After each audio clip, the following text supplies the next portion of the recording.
Now, before we conclude the whole event and invite you to stay tuned for the next one, we have two more speakers with us. And first of all, I would like to invite Kalin Scheele, the Director of European Institute for Gender Equality and one of the co-organizers of this event, who has stayed in the wonderful rainy Tallinn for 2 days with us, to have a few words.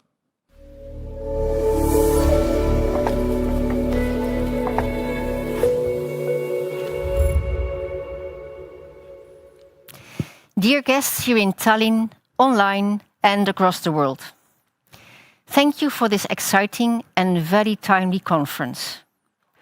Throughout the conference, we discussed different angles of care. Men's responsibility to care for themselves, care for others, and care for the well-being and sustainability of societies.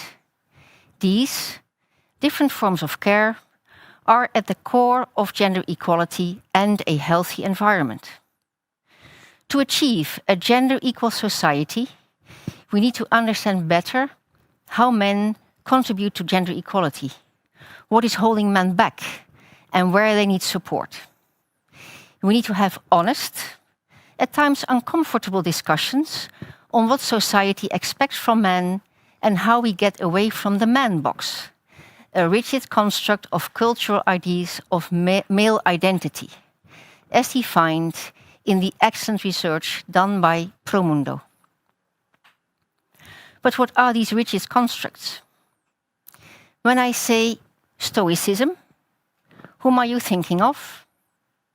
When I say sweetness, whom are you thinking of then? It is no secret that these cultural ideas and gender stereotypes persist at all levels of society. But I would like to begin with something positive. We know from the special Eurobarometer on gender equality that 80% of men in the European Union believe that gender equality is important for them personally. This number is a validation for all the work that we are doing, and we should be proud of it. Having said that, we can still see that men are slightly more inflexible when it comes to gender stereotypes than women are. They are especially harsh about themselves. For example, 47% of men still think that the most important role for them is to earn money. Whilst most of women and men agree that it is acceptable for a man to cry, still 12% of men think that it's unacceptable to cry. However, there are big variations within the European Union, where respondents in Sweden, Netherlands and Finland almost all agree that it's acceptable for men to cry, compared to Bulgaria, Lithuania and Romania, where around 65 respondents think so. The same report shows that most men, 81%, and women, 86%, in the European Union agree that men would take parental leave to take care of their children. But the reality looks different. EIGE's work on parental leave shows that some member states limit access to parental leave. In 2016, in the European Union, 34% of women and 23% of men are not eligible for statutory parental leave. More women than men are ineligible because of the gender differences in labour market participation. In the EU 28, not working is the main reason for ineligibility for parental leave. 78% of women and 54% of men. The other most common reasons for ineligibility are various employment conditions, such as length of service, 15% of women and 20% of men, or self-employment, 7% of women and 26% of men. I'm very happy to say that being here in Tallinn, that Estonia, together with Sweden and Finland, has one of the most inclusive parental leave schemes in the European Union. The panel on state policy supporting active fatherhood brought additional food for thought on challenges related to COVID-19. Could there be a transformative change? What has the pandemic taught us so far? Sadly, in times of crisis and natural disasters, there is a documented rise in domestic abuse. Several countries in the European Union registered a jump in domestic violence reports during the COVID crisis. The majority of the victims of domestic abuse are women, but we cannot overlook also male victims of domestic abuse. Despite being less in numbers, also these victims need support. Due to high prevalence, violence against women remains a major challenge for the EU, where men need to step up. However, it is not only about individual men, it's about member states' policies on gender-based violence.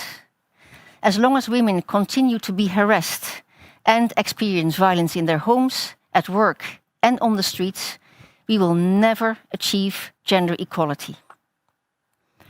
I was particularly happy for the panel focusing on preventing and countering gender-based cyber violence, online hate speech, and anti-gender online movements.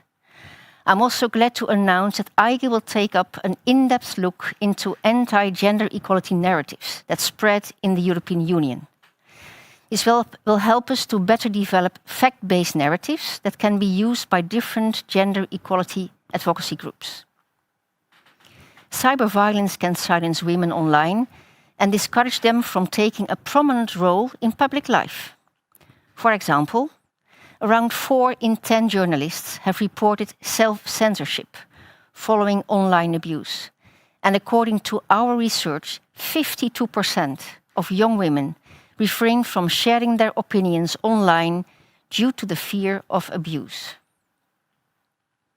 Cyber violence has not been fully defined yet or legislated against at EU level. Sadly, women most frequently face violence in the domestic sphere, with nearly 1 in 4 women, 22%, experiencing physical and/or sexual violence at the hands of an intimate partner since the age of 15. The same is true of the most extreme forms of violence. Although men make up the largest share of homicide victims, women make up the largest share of those killed by an intimate partner or family member. Yet, only a third of women who face violence at the hands of their partner contact authorities, partly due to the pervasive belief that violence is a private matter. Intimate partner violence against women, which is defined as any kind of violence inflicted by a current or former partner, regardless of whether the woman lives with the perpetrator or not, should not be a private matter. Furthermore, it affects not only women victims, but also children who witness such violence and the EU society as a whole. As mentioned earlier, the COVID-19 lockdowns saw increased levels of reported domestic abuse incidents. COVID-19 has had an enormous impact on gender equality, one that we will experience and try to understand for the years to come. Even without a crisis, caring responsibilities usually fall heavily on women. Before the COVID-19 outbreak, women in the EU spent 13 hours more than men every week on unpaid care and housework. The COVID crisis has also shown how essential carers are to the well-functioning of society and the economy. During the pandemic, people showed their appreciation for care workers by clapping nightly across the EU. But we must also recognize the value of care work by increasing wages and improving working conditions. These measures could also attract more men to work in the sector, making it more gender balanced.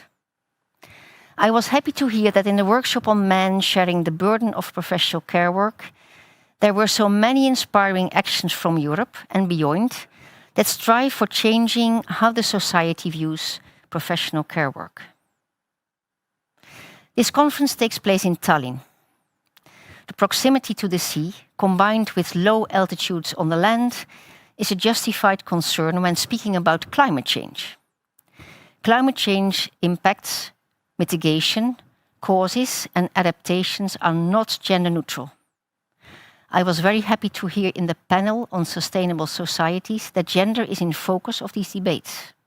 Climate change, indeed, is another major challenge of our time that is becoming an increasing worry for all EU citizens. Gender concerns must be integrated into environmental policies because climate change and responses to climate change impact the daily lives of women and men differently. As IGE's Beijing Platform for Action +25 report clearly states, tackling climate change requires a gender lens. Yet, it is also about our everyday actions. We know that women show more concern for the climate and are more likely to adopt eco-friendly behavior. This, however, can add additional burden to unpaid labor. Men, too, as we heard in the panel, are doing their share, but we all need to shape up. The ones most vulnerable to the consequences of climate change tend to be women. Energy poverty is disproportionately affecting single women, lone mothers, and female-headed households. Unfortunately, women continue to be underrepresented in decision-making bodies that deal with environmental policies. Men dominate decision-making positions, with close to 80% of government ministries dealing with environment, climate change, energy and transport being headed by men. Environmental policies are often blind to the impact they have on the gender division of labor, including care work, the social organization of human reproduction and health, as well as the accessibility of public goods and services. Solutions are not difficult to find.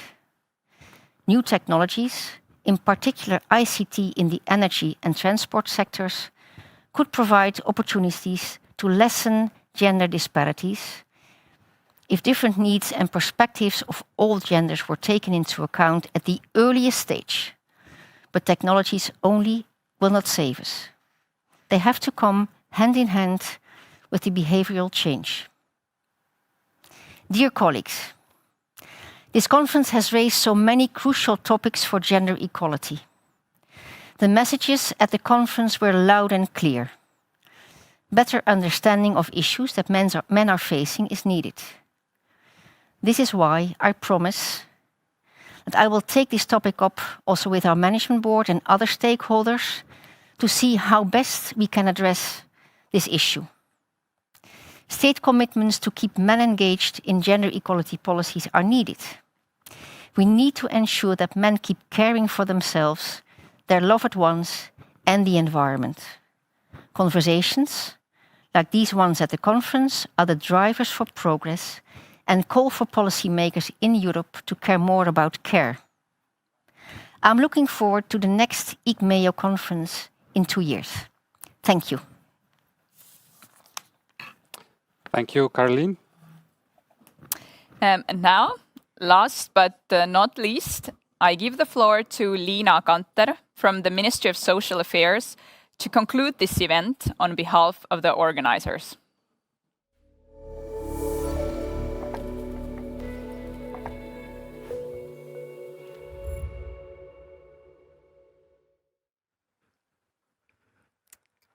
Dear Director Sile, ladies and gentlemen, 2.5 years ago, a Swedish colleagues required about our interest, greetings to Bengt Nilsson, to organize the 5th International Conference on Men and Equal Opportunities in Estonia.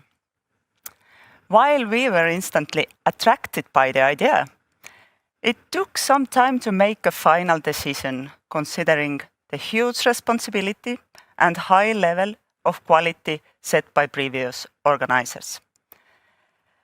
And of course, none of us couldn't imagine the challenges we are facing today. Due to COVID-19, it has been an interesting journey. Today, I have a privilege and honor to wrap up our conference, Men Who Care. It has been a joy spending those 1.5 days together with all of you, discussing about gender equality. The topic that influences us all one way or another. We have just heard an excellent overview and reflections on these discussions from the conference rapporteur, Jeff Hearn. Therefore, I will right away move on to expressing our gratitude to all of you who made it happen. On behalf of Ministry of Social Affairs of Estonia, I would like to thank our partners in organizing the 5th ICMEO together with us. Thank you, Nordic Council of Ministers, also Danish Presidency of the Nordic Council of Ministers 2020, and the European Institute for Gender Equality. Thank you for joining and trusting us. I would also like to thank the Prime Minister of Luxembourg and all the ministers who lent their support to the agenda on this conference through addresses yesterday, and who are standing for gender equality by placing the topic on higher political level. I want to send greetings for our previous minister, Riina Sikkut, who was supporting instantly the idea of having conference in Tallinn, and also thank the management of our ministry who made it possible. During the 1.5 days conference, we had 70 speakers and hundreds of listeners all over the world. Thank you, all the speakers and moderators. We couldn't done it without you. I wish to thank everyone in my team and in the ministry who were contributing to the conference. Especially, I would like to thank Kathleen. You have been the heart of this conference. And together with Kelly, you two framed the heart, body and mind of it. Our technical support team and entrepreneurs, thank you so much. And thank you, all the listeners and participants who were interested and hopefully carry on the knowledge and the hard work to make the world a better place for boys and girls, men and women, for everyone. Thank you and stay healthy. Thank you, Lina, for wrapping it up very nicely. This is it, dear guests. We are at the end of our conference.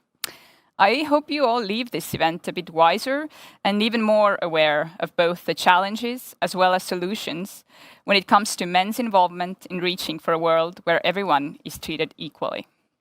The conference materials will be gradually made available on the webpage of the Ministry of Social Affairs dedicated to this conference.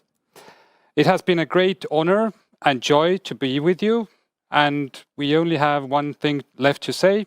Wish you a safe trip home, which in this instance might just mean a trip from your office to your home or from your kitchen to your living room. Yeah, so have a good rest of the day and a great weekend. See you.